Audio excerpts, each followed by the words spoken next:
The night air in Leon Valley was heavy, thick with the stillness of a summer that held no mercy. Nancy Colbert's silver Taurus rolled quietly down Juniper Lane, a lone vehicle on streets, usually humming with the faint buzz of televisions and distant conversations.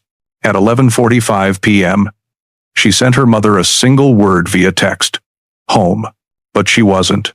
2 blocks from her driveway, the car sat perfectly straight along the curb.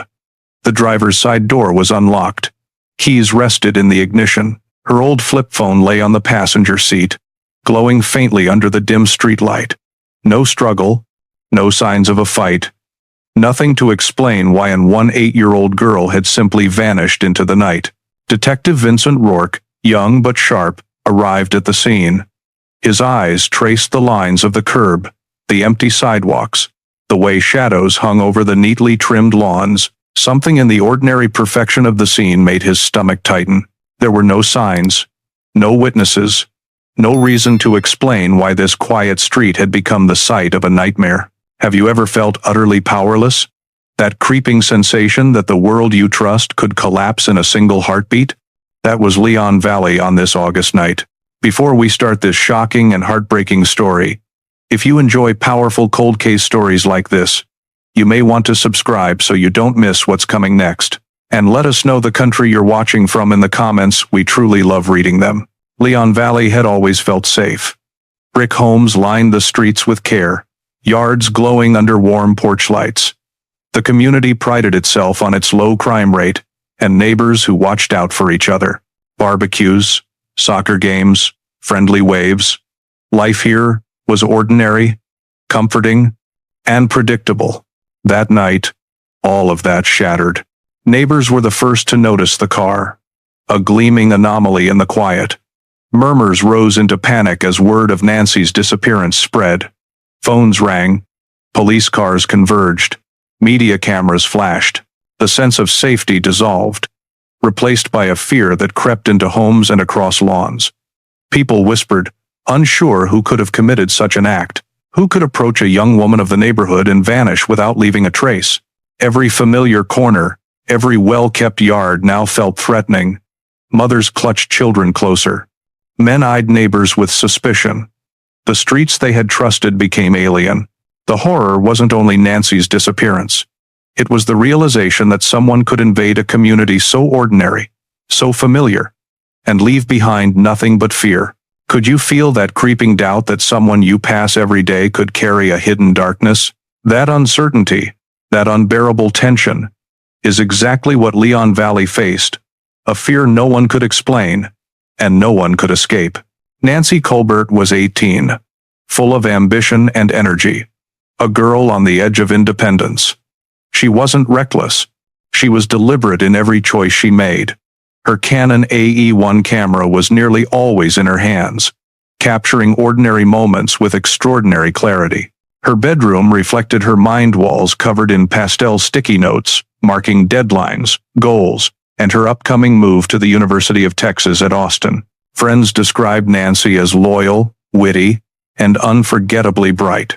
Her laugh could cut through the dull hum of a Texas afternoon, leaving warmth in its wake.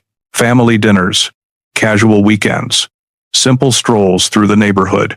Everything was brighter, richer, because Nancy was there. And then, in a single, horrifying instant, that spark vanished.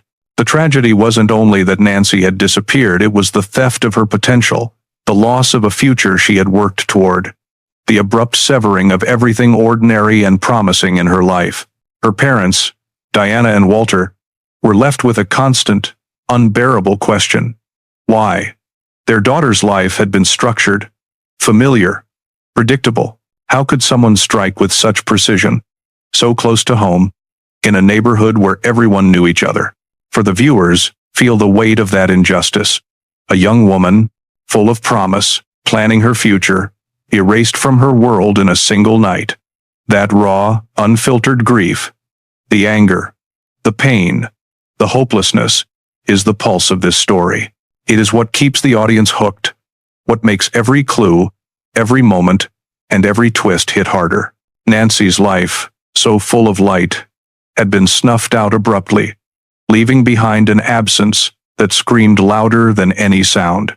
This absence became the heart of Leon Valley's terror, a reminder that ordinary life can be shattered in a heartbeat, leaving nothing but questions and rage in its wake.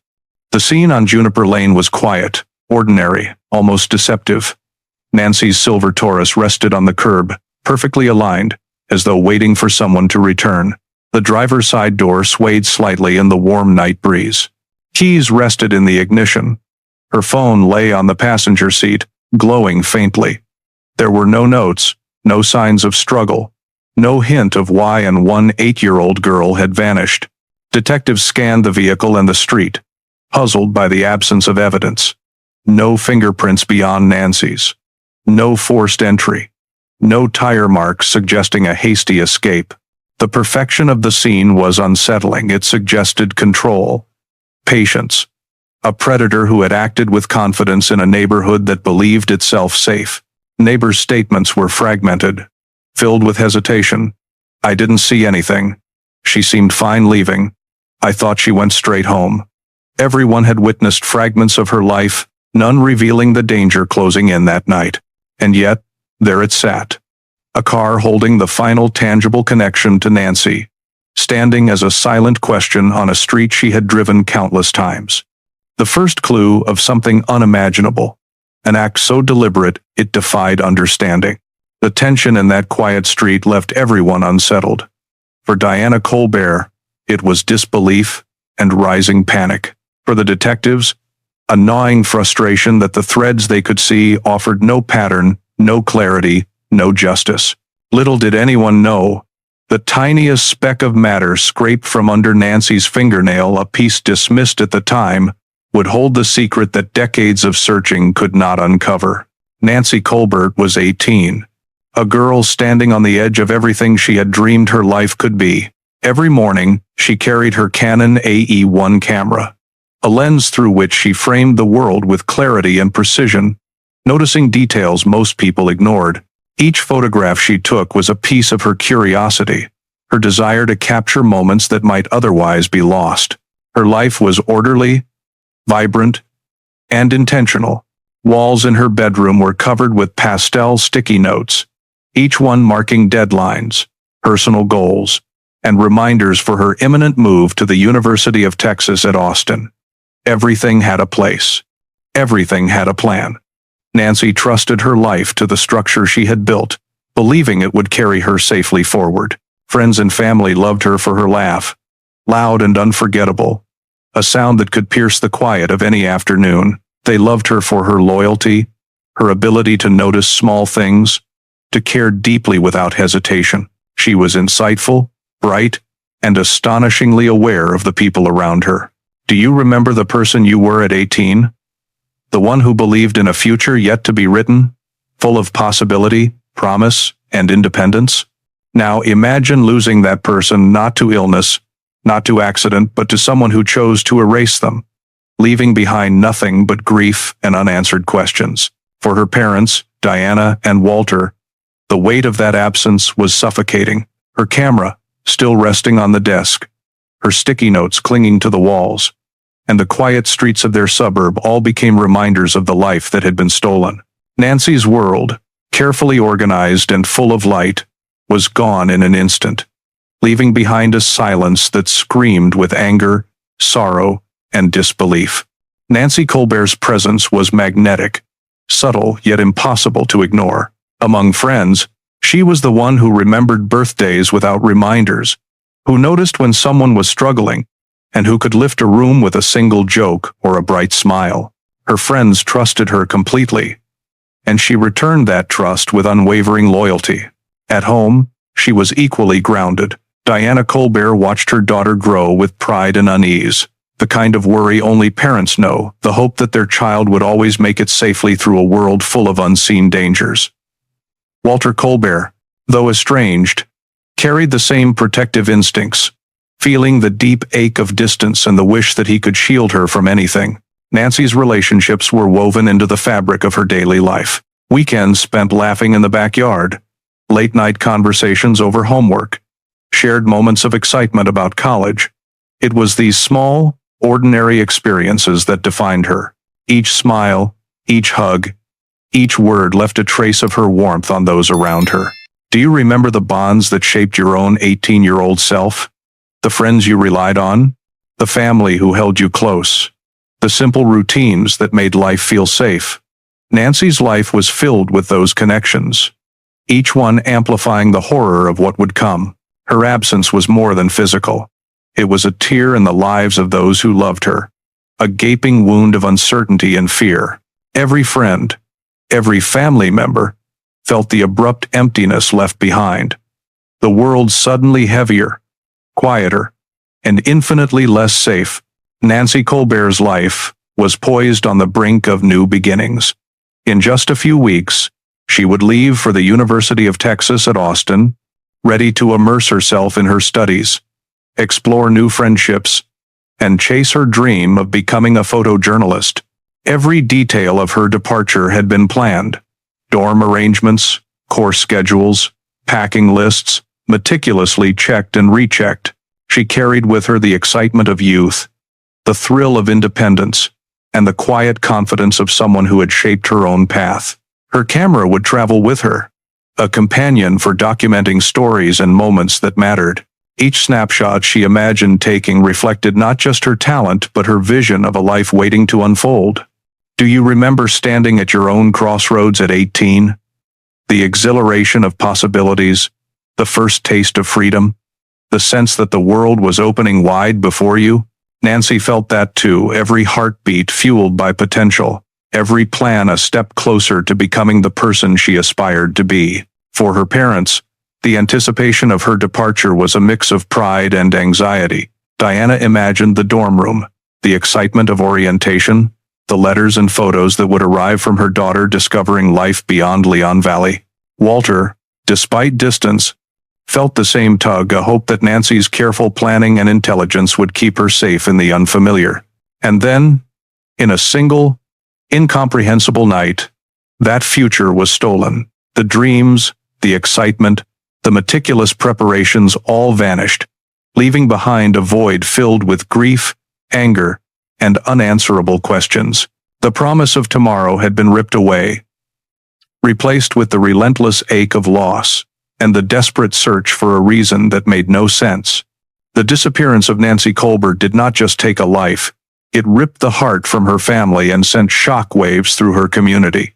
For Diana Colbert, every quiet moment in her home was a reminder of the daughter she could no longer see. Her camera, once a symbol of curiosity and joy, sat untouched. Her sticky notes, once filled with purpose and direction, now felt like fragments of a world stolen too soon. Walter Colbert, though distant, experienced the same piercing loss. He was haunted by the thought of Nancy's last moments, her laughter abruptly silenced, her future erased. Ordinary suburban streets, paths Nancy had driven countless times, now became the stages of an incomprehensible crime. Each familiar landmark tainted by what had been taken. Friends and neighbors were caught in a similar grasp of fear and guilt. Every laugh, every shared secret, every moment of trust was now shadowed by the knowledge that someone had violated their world in a way they could not understand. The community's sense of security, once assumed, was shattered. Do you remember the helplessness of watching someone you love endure something beyond your control? That pain, that fear, that desperate wish to undo what has already happened, that is the emotional core of Nancy's story. It is what binds us to her memory, what ignites the urgency to seek justice, and what makes the story impossible to turn away from. Nancy's absence became more than grief. It became a testament to the stakes of human vulnerability. Every loved one left behind bore the weight of unanswered questions. Every street, every room, every familiar place, now echoing with what had been lost. The story of her life interrupted is a reminder of fragility, of the devastating power of loss, and the indelible mark one young life can leave on everyone who knew her. Nancy Colbert spent her Friday evening at Brooke Weston's house, a small, intimate gathering filled with laughter, chatter, and the nervous excitement of imminent change. College plans, dorm fears, and packing lists filled the conversation, punctuated by jokes and shared memories. Nancy's energy was infectious. She laughed loudly, gestured animatedly, and listened with a focus that made everyone feel seen. Her friends could sense that this night was one of transition, a threshold between high school certainty and the uncharted territory of adulthood. Nancy, fully aware of her impending move to Austin, balanced excitement with a hint of nostalgia. She was confident, poised, and seemingly untouchable in her careful organization of life. Every detail was noted, every plan accounted for, every friendship acknowledged. As the night drew on, goodbyes began. Hugs lingered, promises to keep in touch were made, and final advice for dorm life was shared. Nancy slipped into the quiet of the night outside Brooke's door, ready to make the short drive home. Her car was a familiar silver Taurus, parked patiently in the dimly lit driveway, waiting to carry her toward her family and the ordinary routine she had followed countless times before. No one, not her friends, not Nancy herself, had any inkling that this simple farewell, these last few minutes of casual conversation, would become the final chapter of her life as they knew it. The ordinary was about to be shattered, replaced with fear, grief, and a question that would linger for years. How could such a carefully mapped life vanish so completely? Nancy slipped into her silver Taurus, the hum of the engine blending with the warm summer night. The streets of Leon Valley were quiet, dimly lit, and familiar. Every curve, every stop sign, every shadow was known to her. A routine she had driven countless times. Yet that night, routine would be betrayed. Her thoughts drifted between excitement for Austin and the ordinary details of her homecoming. She imagined unpacking her new dorm essentials, finishing the last of her high school projects, and sharing a laugh with her family. With a quick glance at her phone, she sent a single word to her mother. Home. A word meant to reassure. A word meant to signal safety. It was the last message she would ever send. The drive was brief, just a few minutes through winding residential streets, but each passing second carried a quiet vulnerability. The air, heavy with heat, and the distant hum of cicadas seemed to press against the car, almost waiting. Nancy navigated the familiar turns with ease, unaware that this ordinary journey would end in tragedy. Do you know the feeling of sending that last message, believing everything is fine, only for life to take a sudden, unimaginable turn? That sense of powerlessness, the shattering of routine, the abrupt collapse of trust in the world around you. Nancy's night became a cruel testament to it. Every detail mattered. The timing of the drive, the quiet of the neighborhood, the short distance home. And yet, in that precise, fleeting moment, danger found its way in. What would you have done if you were her last contact, the one she trusted to be the anchor of her day? That simple message, home, would become a haunting symbol of absence, hope unfulfilled, and the beginning of a nightmare that would echo for years. An hour later, the silver Taurus was found parked on Juniper Lane, just 2 blocks from Nancy's home. The scene was ordinary, almost mundane, and that is what made it terrifying. The car sat perfectly straight on the curb, the driver's side door unlocked, keys in the ignition, and her old flip phone resting on the passenger seat. No signs of struggle, no overturned items, no visible violence, just silence, as though someone had vanished into the night without leaving a trace. Neighbors who came upon the scene felt a chill. The quiet suburb, usually safe and predictable, suddenly seemed foreign, vulnerable. Someone had moved through these streets with knowledge and precision, leaving no evidence of their presence. The realization sank in slowly. The absence of chaos was itself an alarm. The perfect order of the car, the routine placement of objects, suggested not panic, not accident, but control. Detectives arriving on the scene later would describe it as almost too clean. Every detail was intact, except for Nancy herself. It was as if the night had swallowed her whole, leaving behind a car that betrayed nothing, yet screamed everything. For the community, it was a jarring juxtaposition. A familiar object, a normal street, a young woman gone without a sound. Do you remember the fear of discovering something wrong, but with no visible sign of what went wrong? That helplessness, the clawing need to understand, To act, to fix. It gripped everyone who saw Nancy's car. The unanswered questions multiplied with each passing moment. The sense of dread pressing against the walls of homes that had felt secure just hours before. The perfect crime scene offered no comfort, only horror, and the silent streets of Leon Valley became a stage for a nightmare whose ending was still unknown. Detective Vincent Rourke arrived on Juniper Lane, the night still heavy with heat and unanswered questions. A young, determined officer at the time, he took in the scene with a sharp, careful eye. The silver Taurus sat quietly, ordinary in appearance, yet the absence of Nancy was deafening. Every detail was examined, every angle considered, but nothing immediately explained her disappearance. Rourke knew the stakes. This was more than a missing person case. It was the sudden, inexplicable vanishing of a vibrant young woman from a neighborhood that prided itself on safety. Her parents, especially Diana, were frantic, clinging to any possible clue. "Someone saw my daughter," she demanded, her voice shaking with a controlled fury. "Someone knows what happened in that minute she stopped her car. Tell us." Officers fanned out, canvassing neighbors, checking streets, porches, and nearby alleys. Each second felt monumental, every missed detail a potential tragedy. The suburban calm was shattered, replaced by a tense, collective dread. Families peered from windows, friends questioned the last moments spent together, and the quiet neighborhood became an arena of fear and suspicion. Interactive engagement. What would you have done if you were her last contact that night? If you had sent or received that final message, would you have noticed the danger, acted differently, or felt the helpless weight that her parents now carried? Rourke coordinated the immediate search with precision, balancing urgency with careful protocol. The car was photographed, evidence collected, but the empty streets offered no witness, no clue, and no explanation. That night, the terror of absence became tangible. The scene on Juniper Lane, ordinary yet impossibly chilling, marked the start of a case that would haunt Leon Valley and define the careers of those determined to find the truth. The first light of morning brought no relief to Leon Valley.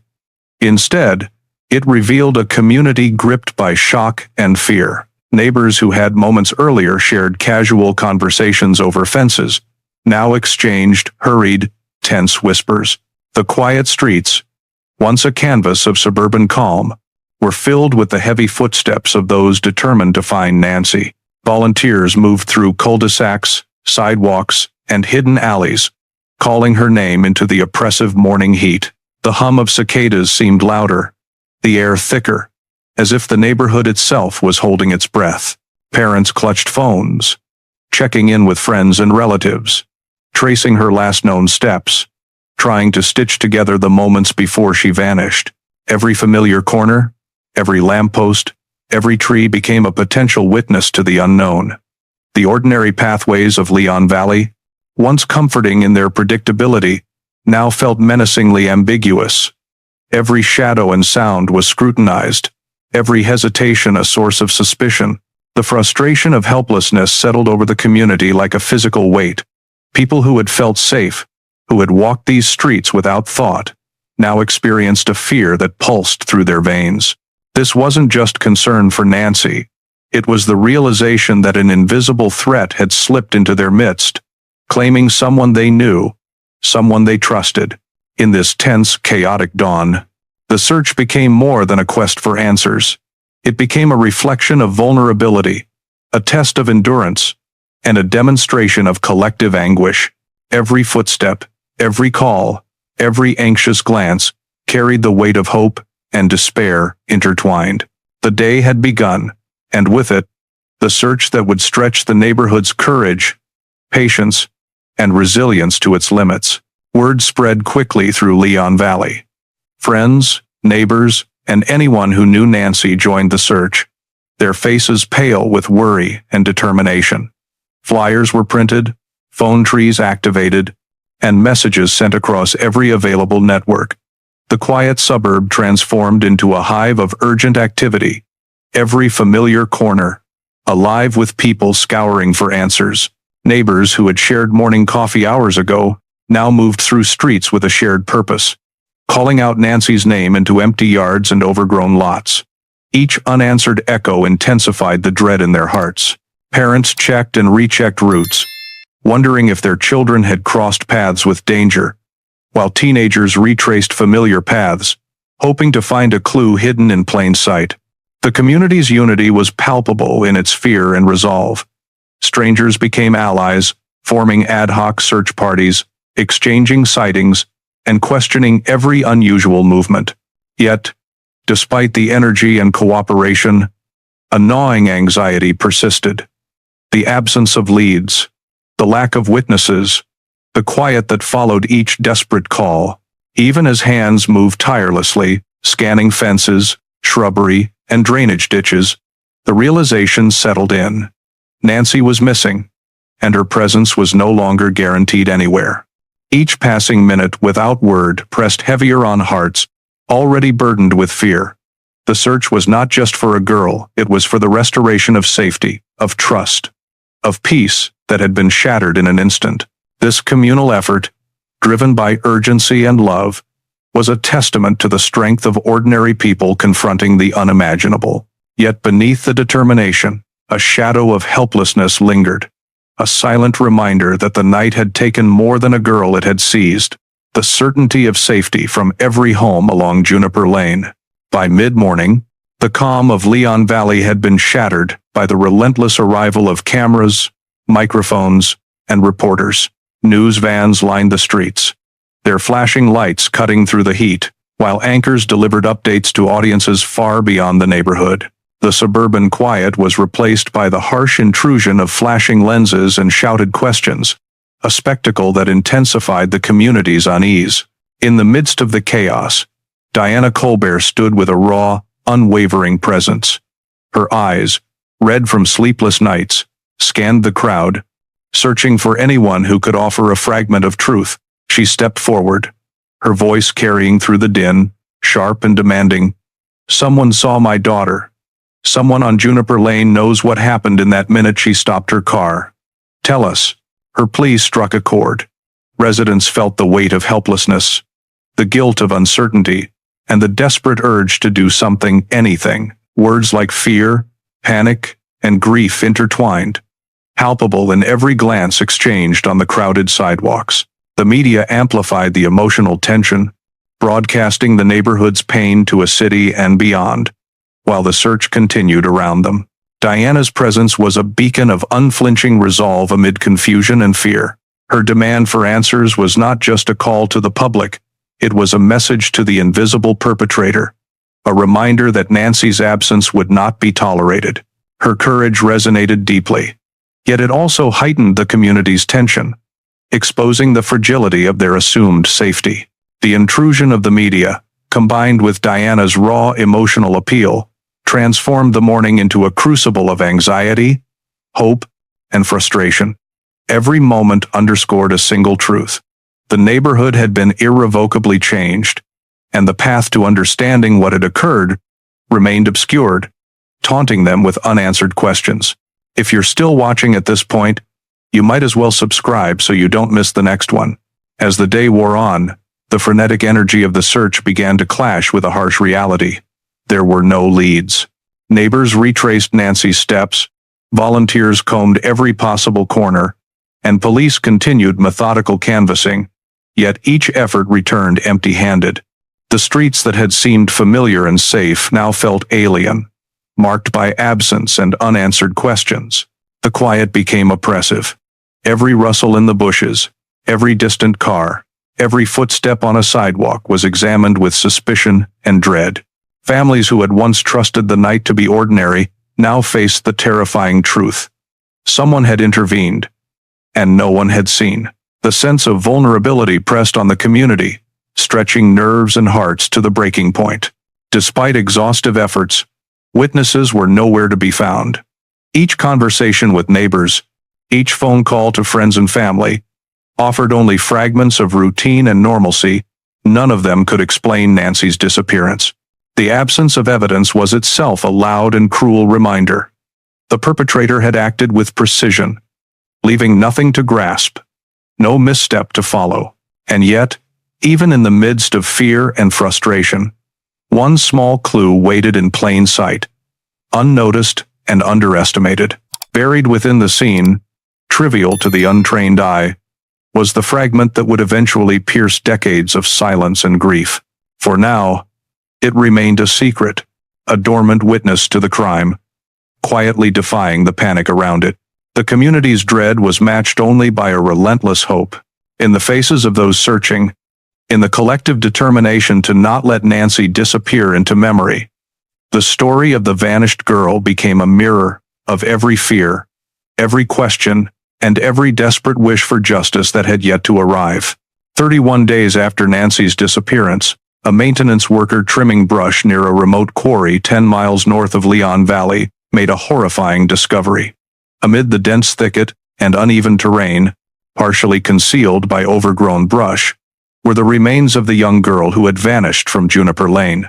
The isolation of the site spoke volumes. The killer had chosen it deliberately, far from prying eyes, a place where the world could pass by without noticing the devastation hidden within.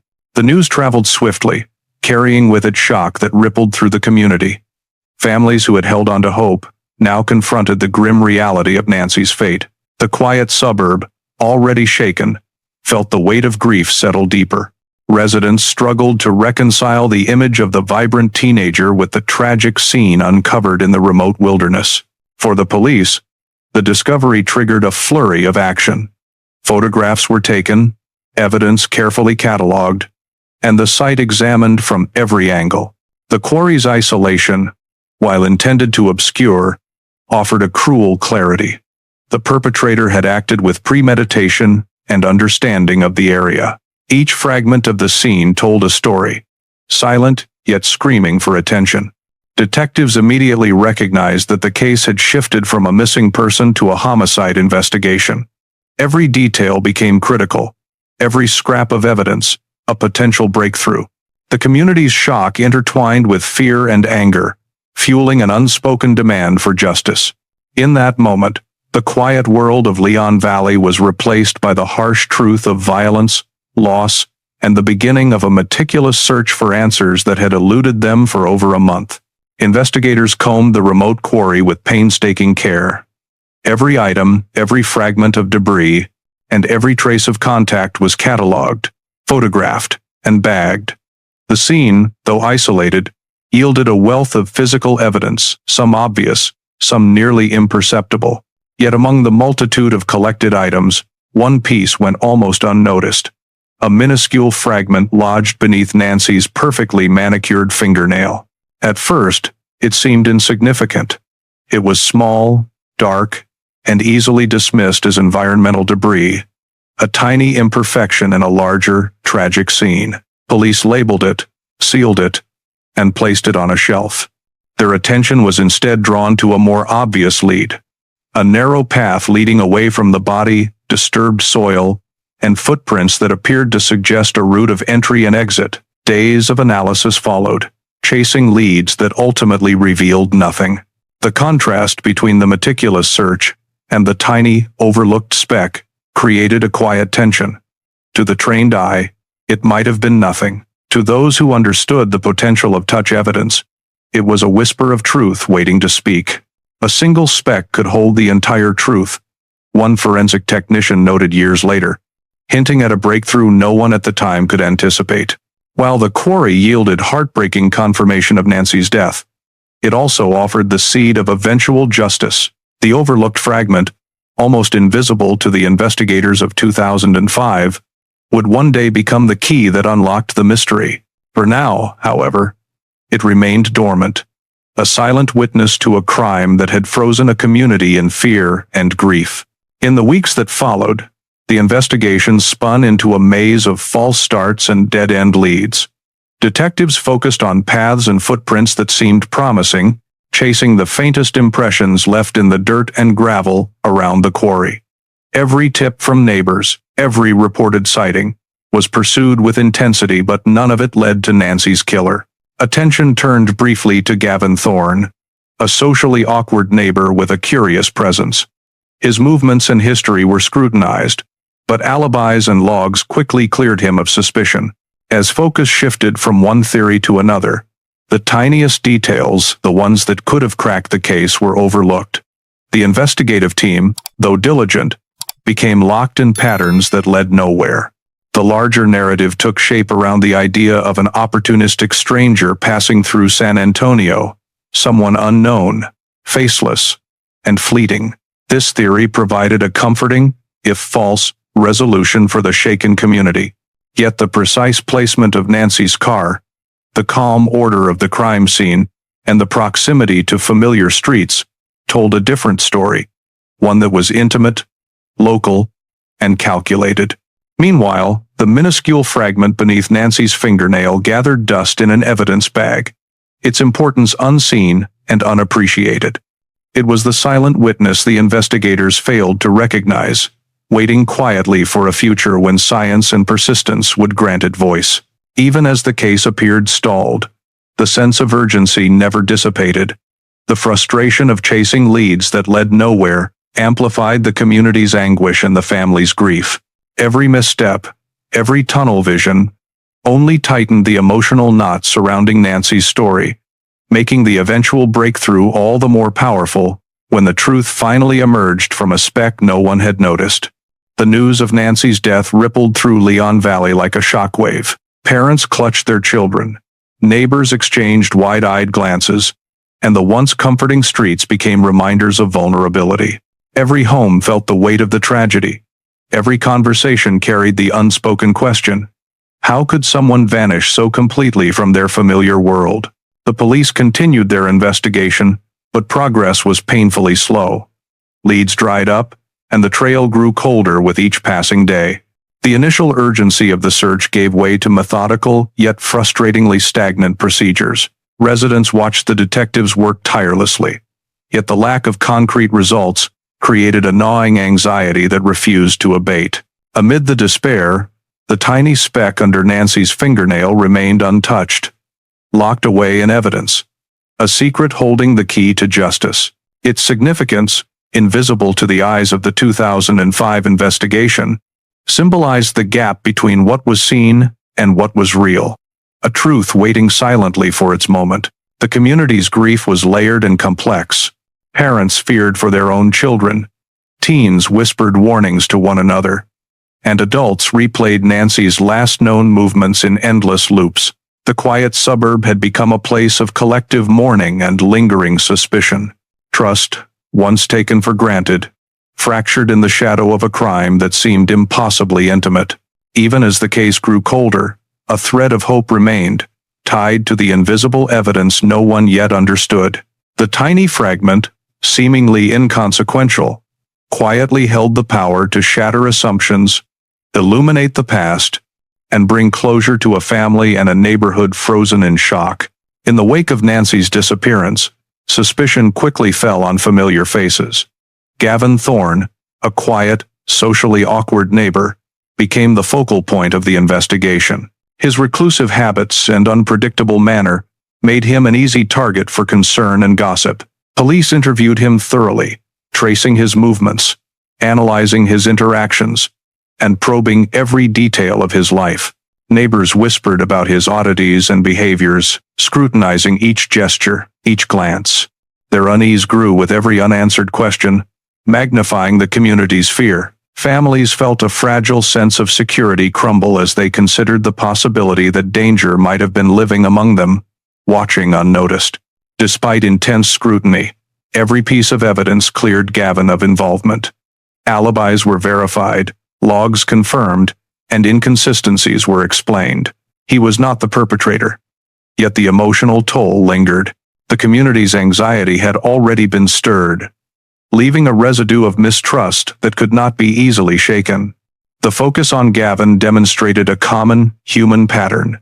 When faced with fear, suspicion naturally turns toward the most visible anomalies. The detective work was thorough, yet the narrative revealed the danger of assumptions. The actual truth lay elsewhere, obscured by human tendency to seek a face for fear rather than follow the hidden, quiet evidence. While Gavin's clearance brought relief, it was temporary, fragile, and unsatisfying. The unresolved tension hovered, a reminder that the answer was still out there, just out of reach. The neighborhood's attention would soon be drawn to other theories, as the investigation struggled to find solid ground amidst swirling anxiety and unanswered questions. When Gavin Thorne was cleared, the investigation pivoted toward a more distant, impersonal explanation: the stranger danger theory. The idea suggested that Nancy had fallen victim to a passing predator, someone unknown, someone outside the community, and therefore someone no one would recognize again. For the residents of Leon Valley, this theory provided a fragile comfort. The thought that the threat had left, that it wasn't hiding in their homes or walking past their windows, offered a temporary sense of relief. Parents held their children a little tighter, reassured themselves that the danger had passed, and tried to resume their lives. Yet this narrative also carried frustration. It implied that the killer had acted almost at random, striking without motive, and leaving investigators to chase shadows across the city. Clues were scarce, leads cold, and the case appeared increasingly hopeless. Every day without resolution amplified the community's anxiety, the family's pain, and the detective's exhaustion. The flaw in this reasoning, however, was subtle yet critical. The precise location of Nancy's car, the calm order of the crime scene, and the proximity to familiar streets suggested someone who knew the area intimately. The killer had chosen a local route, someone whose movements were not random, but deliberate. Yet this truth was obscured by the allure of a stranger threat, a comforting story that allowed the community to imagine safety outside the mystery. Even as investigators pursued distant possibilities, one small detail, the overlooked speck beneath Nancy's fingernail, remained unexamined. It was a quiet challenge to the prevailing theory, a hint that the answer was far closer than anyone suspected. The tension between what was visible and what was hidden would continue to grow, keeping the case unresolved and the community on edge. As the investigation lingered on false leads and distant theories, the emotional weight on Leon Valley grew heavier. Fear had settled into daily life, and the community's anxiety transformed into anger and frustration. Parents questioned every glance, every interaction, every neighbor they had trusted. The sense of normalcy had been fractured, leaving only a haunting uncertainty. For Nancy's family, the emotional toll was unbearable. Diana and Walter Colbert faced an impossible blend of grief, helplessness, and persistent hope. Each new theory or dead-end tip brought a fleeting promise of closure, only to vanish under the weight of reality. The neighbors shared in that suffering, their collective unease, a constant hum beneath the ordinary rhythms of suburban life. The flawed investigations, combined with comforting but incorrect narratives, only deepened the frustration. Every misstep became a reminder of the fragility of trust and the imperfection of human reasoning. Residents began to realize that the answer was not coming easily, that the closure they longed for might remain out of reach indefinitely. Interactive engagement became unavoidable. The question hung in the air. Could the answer really be nearby, hidden in plain sight? Share if you think someone nearby might hold the answer. The thought echoed, inviting reflection, conversation, and participation. It was not just a call to action, it was an acknowledgement of the community's desperation to make sense of the tragedy. Through fear, anger, and helplessness, the human element of the story was made clear. The cold logic of the investigation could not erase the emotional scars it left behind. Each day without clarity intensified the need for truth, ensuring that the unresolved tension would continue to haunt every corner of Leon Valley. Despite weeks of exhaustive investigation, Nancy's case remained unresolved.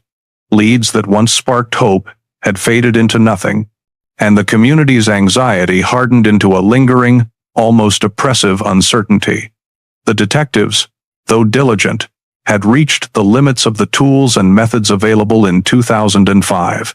Each day without progress added weight to the family's grief and to the collective dread hanging over Leon Valley. The flawed focus on distant possibilities neighbors cleared of suspicion, the stranger danger narrative had obscured the quiet truth. One crucial piece of evidence, the minuscule fragment beneath Nancy's fingernail, remained sealed in its bag, its significance invisible to the original team. It was a silent witness, patient, and waiting. While the case grew colder, and the sense of justice more distant, community meetings, neighborhood vigils, and persistent media coverage kept the tragedy alive, yet offered no answers. Residents continued to speculate, replaying events, questioning what they had seen, and wondering if the perpetrator had walked past them unnoticed. The unresolved mystery created an invisible tension in every street, every household, and every conversation. People always forget to subscribe. So here's a quick reminder before we continue. Even as frustration mounted, the latent evidence hinted at a future breakthrough. That tiny speck, once dismissed, carried the potential to overturn years of assumptions. It was a quiet reminder that the answers to the most confounding mysteries often lie hidden, waiting for technology, insight, and relentless persistence to reveal them. In 2005, the case seemed frozen, a tragic story with no resolution. But the subtle threads of truth, waiting quietly in the background, promised that one day the narrative would shift. The unresolved tension was not permanent. It was a prelude to discovery, a bridge from despair to the breakthrough that would finally restore a measure of justice. By 2023, nearly 18 years had passed since Nancy Colbert vanished.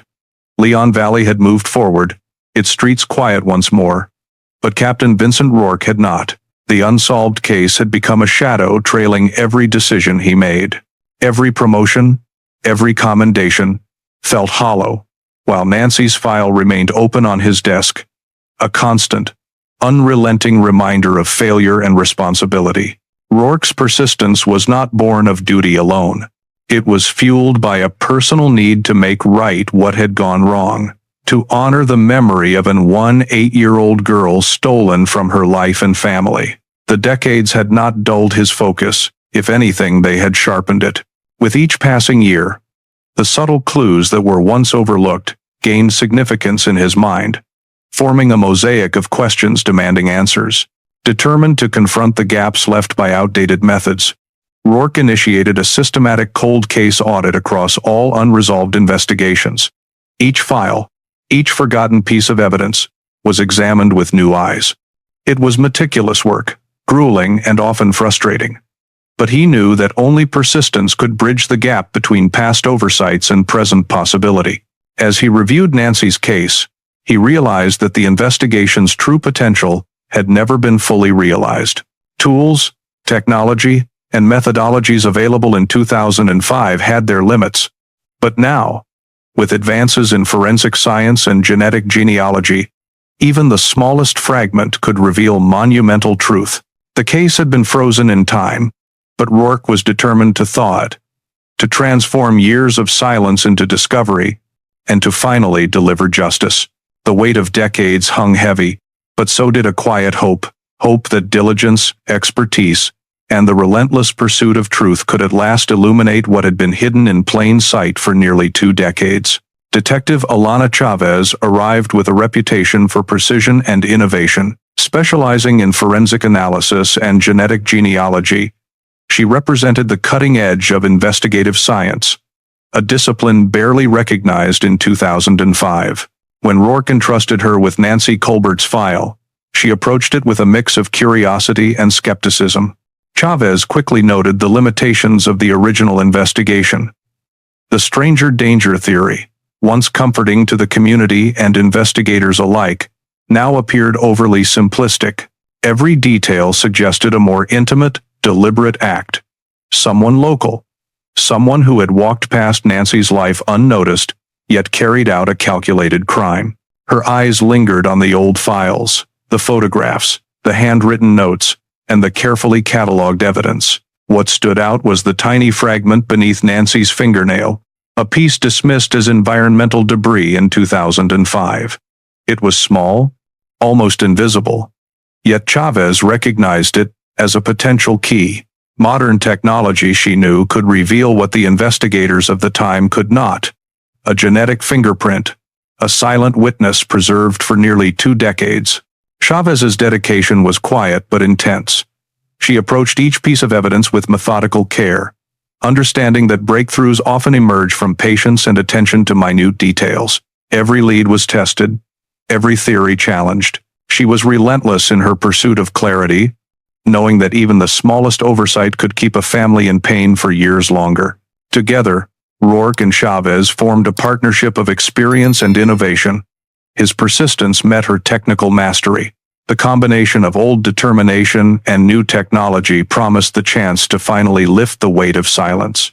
The quiet fragment, once ignored, now held the promise of revelation. Chavez began the painstaking review of every detail from 2005.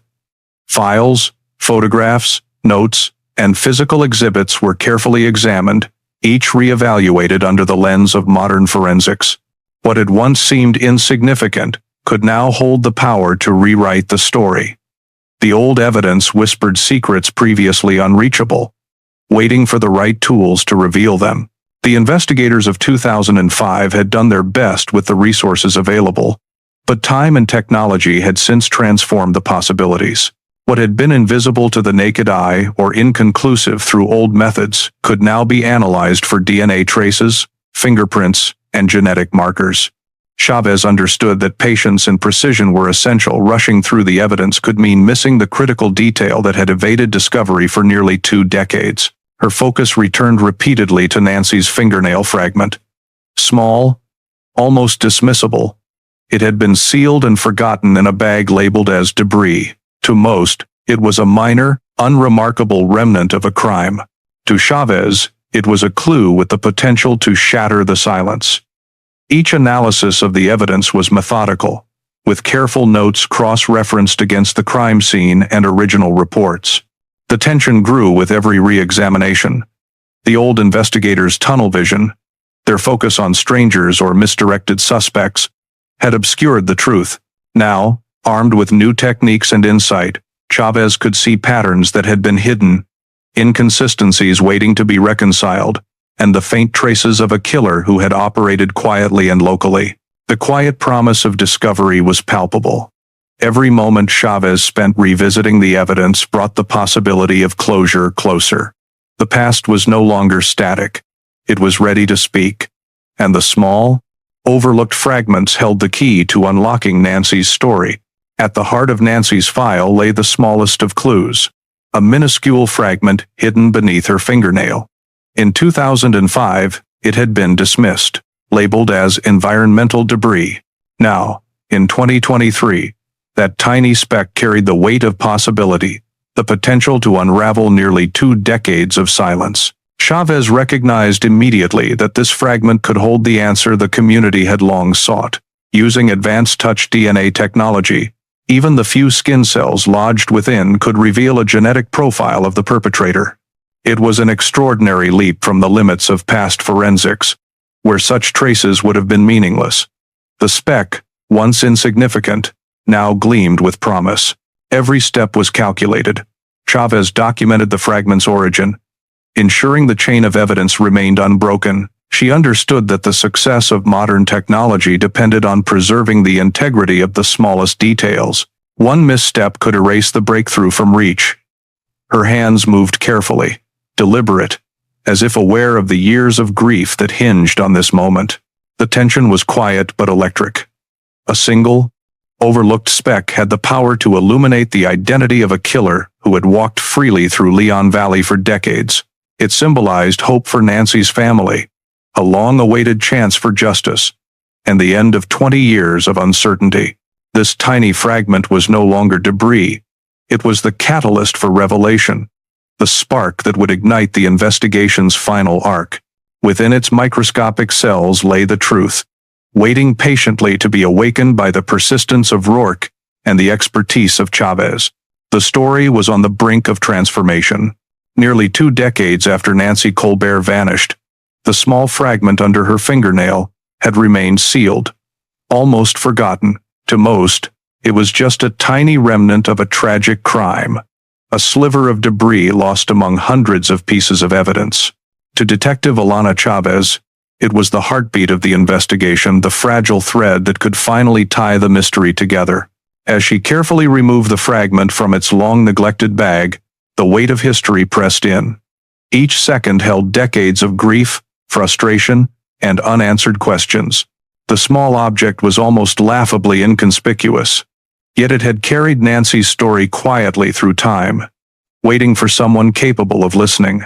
Chavez could almost feel the fragment pulsing with potential, holding the memories of that August night, frozen in its microscopic fibers. The investigation had been stagnant for years. Every tip had led nowhere. Every suspect had faded into the shadows of doubt. And yet, here lay the possibility for revelation. A single, almost invisible fragment now commanded the full attention of modern forensic science. It was a reminder that even the smallest details could harbor the largest truths. The anticipation was electric, though silent.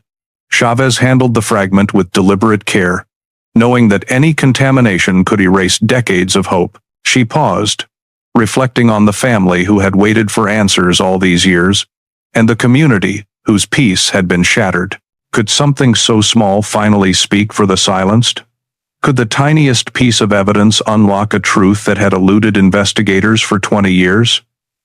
For the first time in nearly 2 decades, the case felt alive. The quiet fragment, long dismissed, was about to tell its story.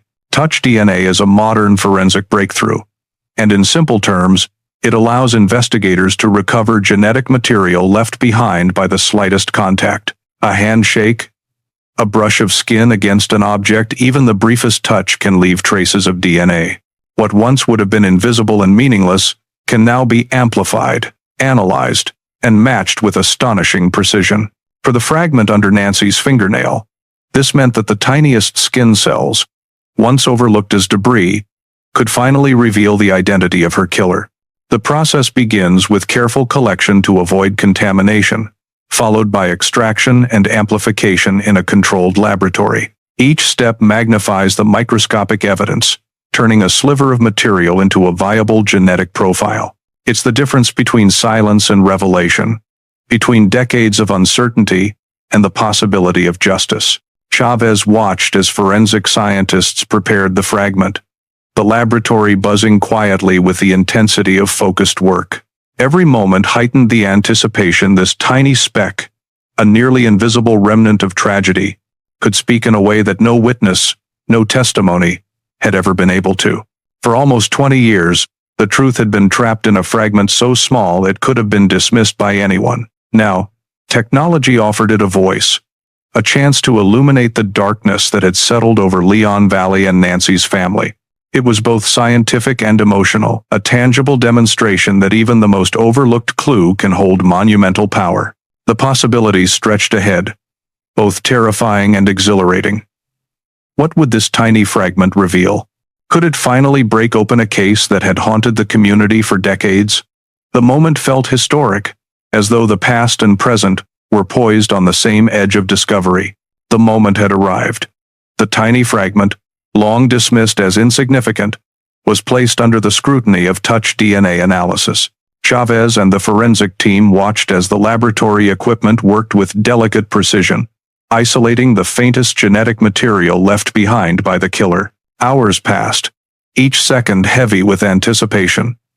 For nearly 2 decades, Nancy Colbert's family and the Leon Valley community had lived in a void of uncertainty. Now, the fragment offered the possibility of clarity, a chance to finally confront the man who had stolen a young life and haunted their lives ever since.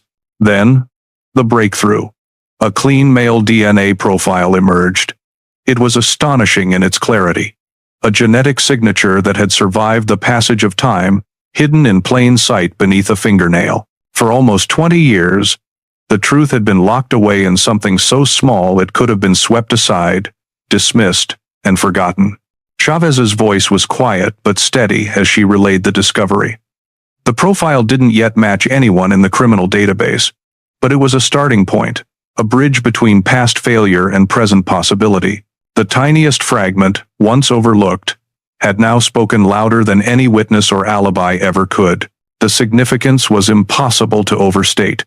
This fragment carried the weight of Nancy's story, her final moments, and the silent hope of a mother who had never stopped demanding answers. It was proof that even in the smallest details, justice could be found. And for the viewers following this story, Subscribe to see how the tiniest clue solved a 20-year mystery. The journey from a fragment to revelation was only just beginning, and the truth was poised to break the case wide open. The revelation of the male DNA profile changed everything. For years, Nancy Colbert's disappearance had been a wound that never healed, a void of unanswered questions. Now, the truth rested in the hands of investigators, carried on the microscopic cells of a fragment that had endured time, neglect, and oversight. Chavez and Rourke understood the gravity. This was not just a breakthrough in a technical sense.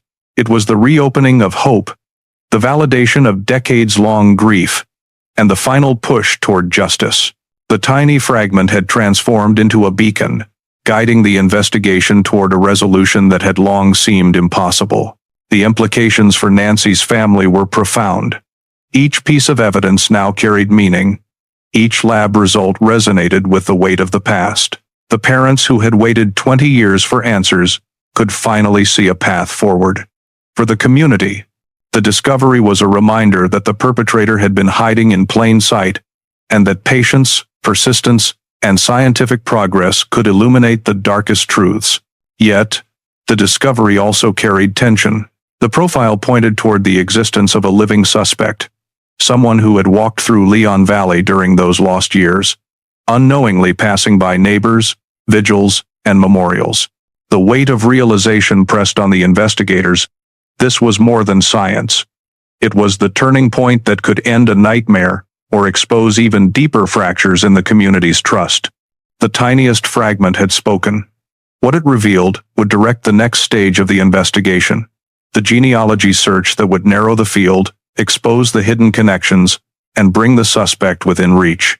For the first time in 20 years, Nancy's story was moving toward its long-awaited resolution. With a clean male DNA profile finally in hand, Detective Alana Chavez faced the next challenge: identifying the man who had eluded investigators for nearly 20 years.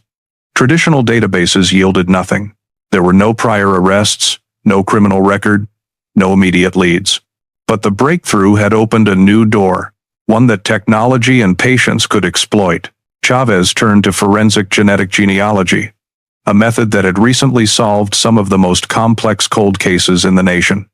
It relied not on criminal history, but on family connections. By submitting the DNA profile to public databases, investigators could search for distant relatives who had voluntarily uploaded their own genetic information. Each match, no matter how remote, was a potential thread leading back to the killer. The process was painstaking and meticulous. Every distant cousin required building out family trees, verifying locations, cross-referencing ages, and eliminating unlikely branches. It was like assembling a puzzle without knowing the final image.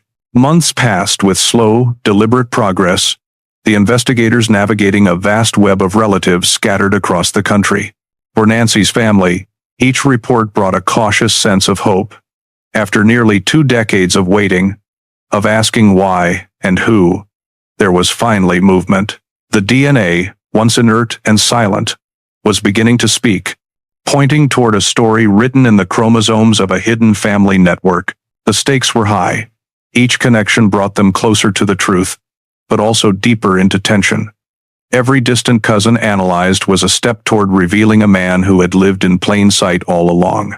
As the genealogical search unfolded, one reality became chillingly clear. The killer had never left Leon Valley. The truth was right there, embedded in the community, waiting for science to illuminate it. The genealogical leads began to multiply. Chavez and her team sifted through the connections revealed by the DNA profile, identifying distant cousins who shared a fragment of the genetic code with the unknown suspect. Each match was a piece of the puzzle, a tiny beacon pointing toward a clearer picture. Building the family trees was painstaking. Birth certificates, marriage records, obituaries, and property records were cross-referenced with the locations of the cousins, slowly tightening the net. Every verification, every corrected assumption, brought investigators closer to the person who had vanished in 2005 and haunted Leon Valley ever since. The months stretched on, each day layered with careful calculations and silent anticipation. The team navigated tangled branches of relatives spread across Texas and beyond. A seemingly random cousin in Austin could unlock a chain leading directly to the killer. Every connection required patience, scrutiny, and a relentless focus on the objective. Finding the one individual whose DNA had remained hidden in the shadows for nearly 2 decades. Emotionally, the work carried immense weight. Nancy's family had waited 20 years for any glimmer of progress. Each distant relative located offered hope, a silent promise that the killer's mask might finally be lifted. Yet, the tension remained unbearable. With each discovery came the sobering realization that the perpetrator may have been closer than anyone could have imagined. The investigation was advancing at a deliberate pace, each connection revealing both the complexity of the family network and the precision required to isolate the right suspect. One thing became chillingly clear. The man responsible for Nancy's death had lived among them all along. The web of distant relatives was no longer just a map, it was a countdown, drawing the team inexorably toward the truth. As the genealogical research progressed, the team began to narrow their focus. The distant relatives led investigators to a smaller cluster of men who could possibly match the profile. Each individual was carefully evaluated, their addresses, ages, and connections cross-referenced against the timeline and geography of Nancy Colbert's disappearance. Attention turned sharply to Leon Valley. The killer's DNA hinted that he had been local, not some passing stranger. Investigators realized that the person responsible had likely known the routines of the neighborhood, understanding the streets and the moments when Nancy would be vulnerable. Every lead was filtered through the lens of proximity, timing, and opportunity, slowly tightening the circle. The months of painstaking work began to show results. Records from 2005, once considered routine, now gained new significance. Employment history, property ownership, and local interactions were scrutinized with renewed focus. The team was building a profile not just of a suspect, but of someone who had lived within the community, moving among neighbors, attending events, and passing through spaces Nancy once knew. The tension was palpable, though unspoken. Each cross-check brought them closer to a revelation that could upend years of assumptions. The team understood the emotional stakes not only for Nancy's parents but for a community that had long accepted the uncertainty of a cold case. The truth was near, yet it carried the weight of shock. The killer had been living among them, unseen, blending in, perhaps attending memorials and vigils for his own victim. Every discovery made the circle smaller. Every lead pointed to a man hidden in plain sight. The genealogy had done its work, but the final connections were still required. The realization loomed over the investigators. The suspect was not far, not distant, he was just blocks away. The genealogical puzzle was nearly complete. Through months of relentless tracing, the investigators' attention converged on a single name, Arthur Harding. His profile fit every criterion: age, residence, and local presence during the time of Nancy Colbert's disappearance. A man who had lived quietly, invisibly, within the very neighborhood that had mourned her loss for so many years. Every record was cross-checked. Birchwood Lane intersected Juniper Lane, placing Harding just blocks from where Nancy's car had been found idling. Investigators reviewed his employment history, daily routines, and any connections to the community. The realization was chilling. He had been among neighbors, casually present at events, unnoticed, blending seamlessly into everyday life, while carrying a terrible secret. Emotion hung heavy in the team room. For decades, the community had sought answers. Now, after 20 years of silence, the truth had emerged not from witness statements or chance sightings, but from a combination of persistence and cutting-edge science. The detectives were aware of the tension this revelation would cause. The man who had terrorized the neighborhood was someone they might have seen every day. Someone who had walked past vigils, nodded at parents, and remained unnoticed. The final confirmation still awaited the collection of a fresh DNA sample to match against the trace evidence. Yet the anticipation was electric, the stakes monumental. The weight of the past 20 years pressed down, but the path forward was clear. The investigators had identified a living suspect, someone who could no longer hide behind decades of anonymity. For Nancy's family and the community, the revelation was both a relief and a shock. The killer had been hiding in plain sight all along, and soon, justice would confront him. The final chapter of this cold case was about to begin, and the truth would no longer be a secret. By the time Arthur Harding was identified as the prime suspect, the investigation had moved into its final, most delicate phase. Every step had to be precise, deliberate, and discreet. Harding, an unassuming man who had blended into Leon Valley for decades, remained unaware that his past was closing in on him. Detective Chavez and her team initiated covert surveillance. They observed Harding's daily routines from a distance, noting the mundane patterns that had once hidden a dark secret. Each step, each casual interaction, was meticulously recorded. The team had one goal: obtain definitive proof connecting him to the crime. The breakthrough came with the collection of a simple, discarded coffee cup. DNA swabs from the cup would provide the final link, the irrefutable confirmation that Harding's genetic material matched the trace evidence recovered from Nancy's fingernail in 2005. Laboratory analysis, carried out under strict chain of custody protocols, confirmed what the investigators had long suspected: a statistical certainty of 1 in 300 trillion. The match left no room for doubt. The gravity of the moment weighed heavily on the team. For nearly 2 decades, Nancy's murder had haunted the community and her family. The long-awaited justice was finally within reach. Harding's anonymity, his years of quiet, ordinary life, could no longer shield him. The very man who had blended into the fabric of Leon Valley would now face the consequences of a crime that had cast a shadow over an entire town. Tension rippled through the team and the community alike. The arrest was inevitable, yet the reality of the killer living unnoticed for so long made the revelation even more unsettling. The final step remained: confronting Harding with the truth of his actions and ending the long, cold silence of Nancy Colbert's case. The morning was calm, almost ordinary, as if Leon Valley itself had no idea what was about to unfold. SWAT vehicles rolled silently into position, their presence masked by the quiet of a routine day. Captain Rourke and Detective Chavez led the team, their faces reflecting years of determination and the weight of anticipation. Arthur Harding remained unaware. The man who had lived unassumingly among neighbors, attended community events, and passed through vigils for Nancy, had no inkling that his past was catching up. The door to his home opened to the sound of uniformed officers, the calm neighborhood suddenly shattered by flashing lights and firm commands.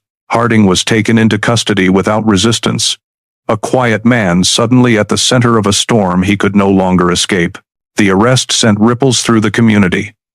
Neighbors watched from behind curtains, their minds grappling with disbelief.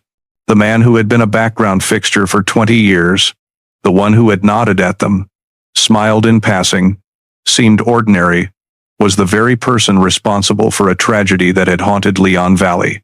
Shock, anger, and a deep sense of betrayal filled the air.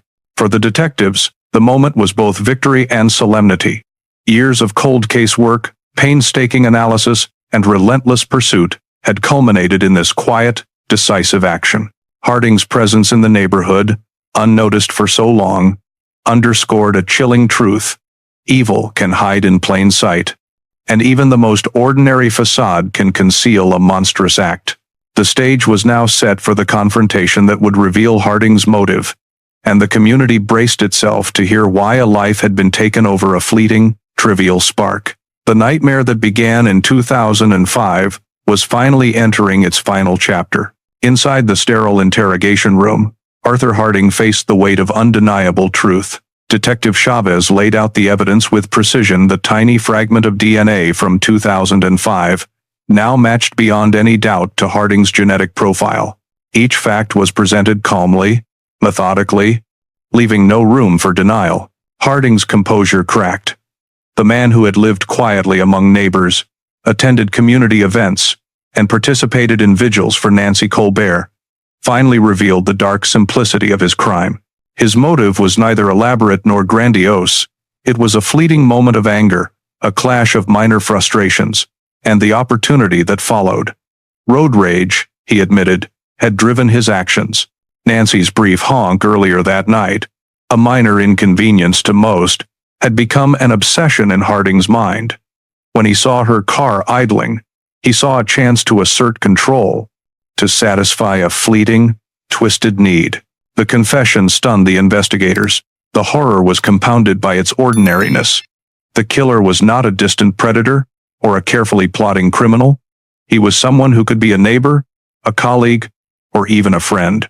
The monster was familiar, hidden behind the mask of normalcy, living in the very streets that had mourned Nancy for 2 decades. Detectives documented every word, aware of the emotional weight these details would carry. For Nancy's family and the community, the truth was almost unbearable. The crime, triggered by such a trivial spark, transformed fear into disbelief and grief into anger. The ordinary act of road rage had escalated into a life-ending tragedy, leaving an entire neighborhood grappling with the shocking realization that danger had been walking among them all along. The stage was set for the final reckoning. The community, the family, and the justice system would now confront Harding, the man who had hidden evil in plain sight for 20 years. The news of Arthur Harding's arrest and confession sent shockwaves through Leon Valley. A quiet neighborhood, once confident in its safety, now faced a stark and unsettling reality. The killer had been living among them, attending events, passing through vigils, and sharing the same streets as the people he had terrorized. The sense of security that had long defined the community crumbled almost instantly.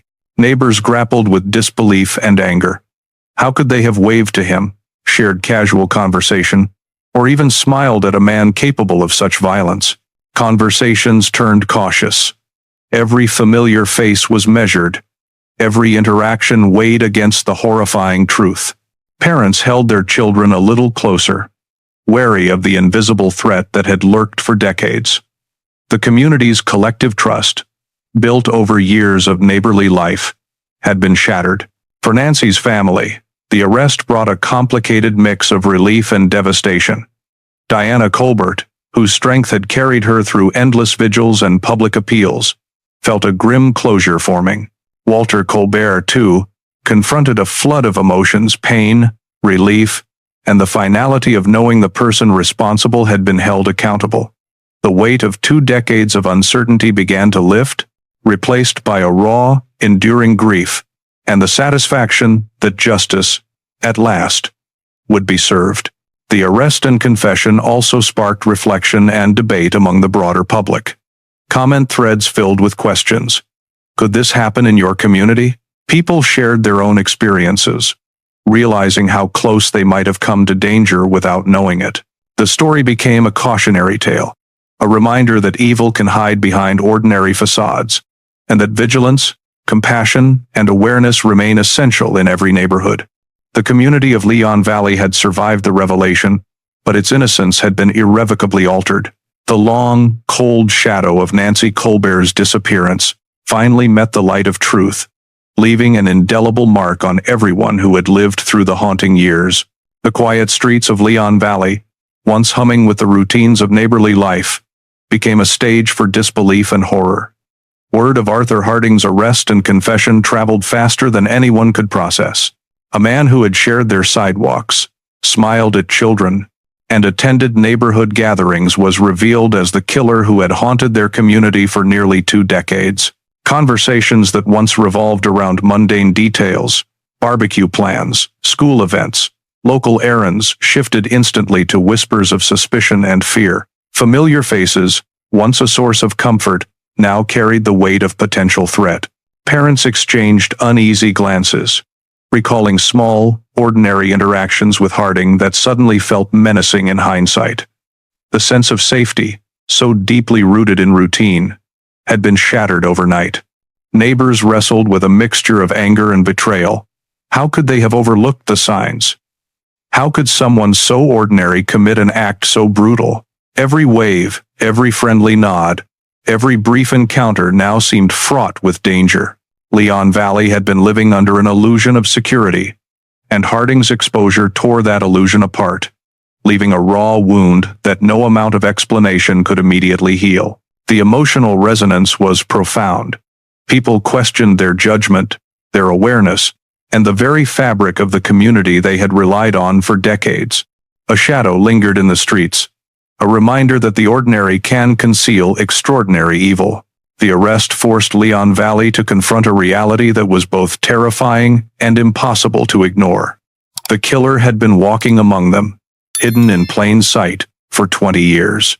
The stage was now set for the community to process grief, confront anger, and witness the enduring strength of Nancy Colbert's family in the face of this devastating revelation. For Diana and Walter Colbert, the arrest of Arthur Harding brought a torrent of emotions they had carried silently for almost 2 decades.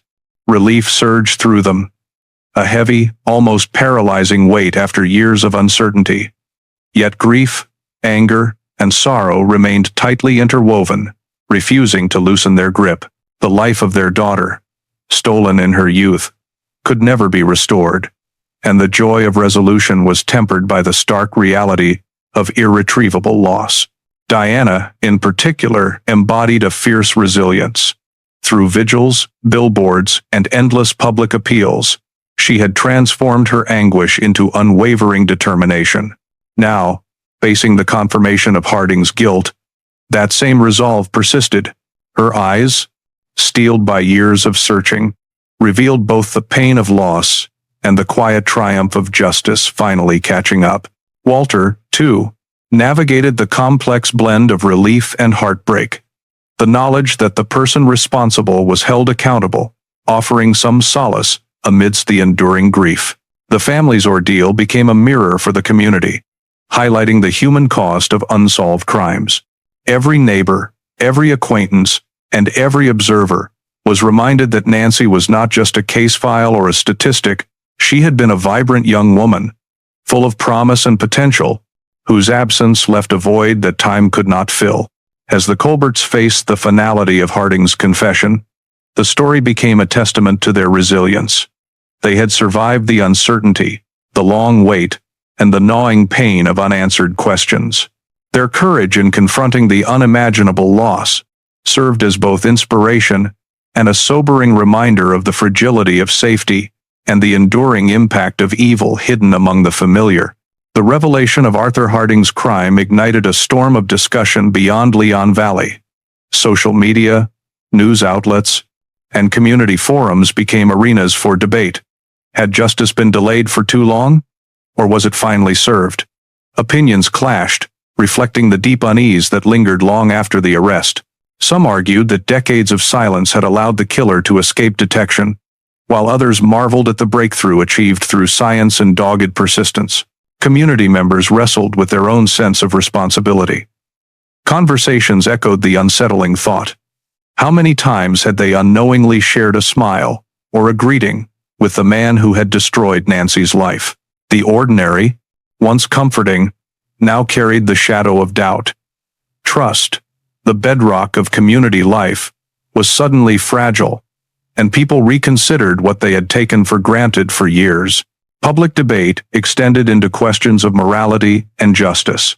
Was the legal system vindicated by Harding's life sentence, or had decades of inaction weakened the community's faith in protection and oversight? The discussion was raw, heated, and deeply personal. People reflected not only on the crime itself, but on the broader lessons about vigilance, awareness, and the hidden dangers that can exist even in the most familiar settings. Amid the chatter and controversy, the story of Nancy Colbert served as a chilling reminder. Evil often hides behind the facade of normalcy, and the consequences of oversight can echo for years. Residents of Leon Valley were left to reconcile their grief with their anger, their sense of justice with the painful reality of time lost, and their desire for security with the uncomfortable truth that danger had walked among them for 20 years. The stage was now set for understanding the long-term impact as Leon Valley slowly adjusted to the emotional and psychological aftermath of the crime. Years of normalcy had once defined Leon Valley, but the arrest of Arthur Harding left a permanent mark on the community's collective consciousness. Streets that had once been safe and familiar now carried the weight of suspicion. Even routine activities, walking to a neighbor's house, letting children play outside, casual greetings were tinged with unease. The neighborhood, forced to confront a reality where evil lived undetected among them, began a slow, cautious process of rebuilding trust. The emotional scars extended beyond fear. Residents reflected on the fragility of appearances, realizing that the friendly face next door could mask a terrible truth. Community meetings, once mundane gatherings, became spaces for candid conversations about vigilance, awareness, and protecting what mattered most.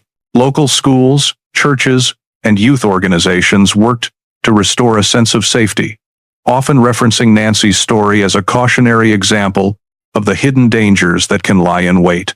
For some, the impact was deeply personal. Parents re-examined routines, friendships were reconsidered, and a heightened sense of accountability emerged. The Colbert family's perseverance became a touchstone, a model of how grief could be transformed into action and awareness. Their story reminded the community that resilience, while not erasing loss, could guide the path forward. The long-term impact of Nancy Colbert's murder extended far beyond the immediate neighborhood. Leon Valley's experience became a sobering lesson in human vigilance, empathy, and the enduring need for justice. While the arrest provided closure on a legal level, the emotional reckoning lingered, shaping how the community approached trust, relationships, and daily life. Residents were left with a dual reality: the relief of knowing the killer had been caught, and the sobering knowledge that for nearly 20 years, danger had quietly existed in the very streets they once called safe. The courthouse was tense the morning the trial began, a mixture of anticipation, anxiety, and the heavy weight of years finally converging in a single room. For Nancy Colbert's family, the moment was both unbearable and necessary. Diana and Walter sat in the front row, their faces a blend of resilience and unspoken sorrow, carrying the memories of their daughter with every heartbeat. Neighbors, friends, and community members filled the gallery, the air thick with questions. Would justice finally be served? Could the years of pain and uncertainty be translated into accountability in a courtroom? Every eye in the room seemed to carry its own private reckoning. The realization that the killer had been among them, walking unnoticed for 20 years, now confronted by the law. Detective Vincent Rourke and Detective Alana Chavez watched closely as the proceedings unfolded. The evidence, once confined to dusty files and sealed evidence bags, was laid bare under the bright lights of the courtroom. The tiny speck of debris, a fragment so small it had been dismissed for years, was presented as the centerpiece of the case. Its revelation was met with silent disbelief. How could something so minuscule have held the weight of truth for 2 decades? The prosecution's words carried the gravity of years lost and lives irreversibly changed. Harding, seated stoically, could no longer hide behind the anonymity of his neighborhood persona. He was confronted by the culmination of the community's anguish, the persistence of investigators, and the inexorable march of science. The trial was not just a legal procedure, it was a moment of emotional convergence, where grief, justice, and vindication collided. For everyone in that courtroom, the trial's opening day was a reminder that some truths, no matter how long concealed, will inevitably demand acknowledgement. The courtroom held its breath as the jury delivered the verdict. Guilty. The word echoed through the room, carrying with it the weight of 2 decades of uncertainty, pain, and unanswered questions. Arthur Harding, once a faceless neighbor, was now unmistakably identified as the perpetrator of a crime that had haunted an entire community. Diana Colbert's eyes welled with tears, a mixture of grief, relief, and vindication. Walter clasped her hand tightly, feeling the decades of worry and frustration finally meet some measure of closure. Justice, long delayed, had arrived. Not through luck or chance, but through unwavering persistence and the relentless application of science. The life sentence, pronounced by the judge, confirmed the finality of accountability. Harding would never again walk freely among the streets he had once roamed unnoticed. For the community, the verdict brought a spectrum of emotions. Relief, yes, but also lingering anger and disbelief. The neighbors who had once waved at Harding, shared small talk, and assumed the ordinary safety of their surroundings, were forced to confront a stark truth. The familiar, could harbor unimaginable danger. Conversations that followed in homes, schools, and community centers centered on reflection. How had they overlooked the signs? And what did it mean for the trust they placed in ordinary faces? The conviction also emphasized the extraordinary role of the tiniest details. A speck of debris, long dismissed, had become the cornerstone of justice. It served as a testament to the importance of evidence, patience, and the meticulous work of investigators who refused to let a case fade into obscurity. The life sentence was not merely a legal outcome, it was a turning point, a moment that allowed grieving hearts to begin navigating the path toward acceptance, and a community to start rebuilding the fragile trust that had been shattered for years. It is almost unimaginable that the resolution of a 20-year-old murder could hinge on something so small, a single speck of debris, carefully preserved in a sealed evidence bag. For nearly 2 decades, it lay dormant, overlooked, and underestimated, waiting for the science that could finally reveal its story. That tiny fragment, scraped from beneath Nancy Colbert's fingernail, carried with it the identity of the man who had shattered a life and haunted a community. The revelation was staggering. How could such a microscopic piece of evidence hold the weight of truth for so long? It demonstrated that even the smallest details matter, that perseverance and patience in investigation can transform the seemingly insignificant into a monumental breakthrough. Detective Alana Chavez's application of touch DNA technology exemplified this principle, turning what had been dismissed into the linchpin of justice. For Nancy's parents, the tiny speck symbolized both the cruelty of delay and the inevitability of truth. It reminded them of the long years of uncertainty and the relentless passage of time, yet it also offered vindication. The fragment had carried the answer through the silence, across 2 decades of grief, and into the light of accountability. For the community, it served as a sobering reminder of the complexity of justice. Danger had walked among them unnoticed, yet science and determination had found a way to unmask it. That speck, invisible to the naked eye, became the embodiment of both loss and the extraordinary power of meticulous investigation. This minute piece of evidence was more than just a clue. It was a symbol of hope, closure, and the relentless pursuit of truth. Without it, Nancy's story might have remained an unresolved wound in the heart of Leon Valley, a haunting reminder of what could be hidden in plain sight. Even with a conviction and a life sentence, the emotional impact of Nancy Colbert's murder did not vanish.